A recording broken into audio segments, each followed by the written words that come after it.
उठाएं शाबाश, उठाएं उठाएं उठाएं, हरियप हरियप हरियप।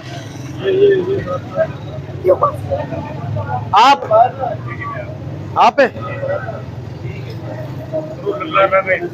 क्या नहीं? ठीक है, आप दुकान आपकी है जी सर। तो ऐसा तो मैंने कहीं भी नहीं देखा, ये लोगों के लिए बदबू ही आप फैल रहे हैं।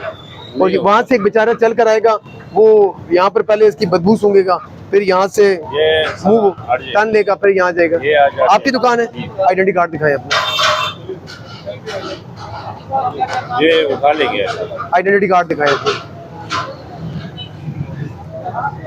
ये यहाँ से हटाएंगे आप, और आपके पास टाइम है 10 मिनट। 10 मिनट के बाद अगर वापसी पर आपकी यहाँ पर ये खड़ी हुई, ठीक है सर, आपने आपने रखी हुई, ठीक है, ये लोगों के लिए बदबू का बाइस बना, ठीक है, तो आप पर FIR हो जाएगी। ठीक है, इसको हटाएं शाबाश।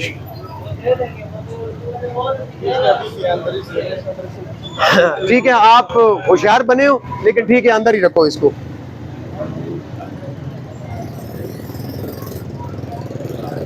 ये सबके जो है ना, वो अपने एविडेंस छोड़ जाते हैं। ये पहले बाहर ही पड़ा हुआ था, अभी इन्होंने अंदर लगा लिया, चलो ठीक हो गया।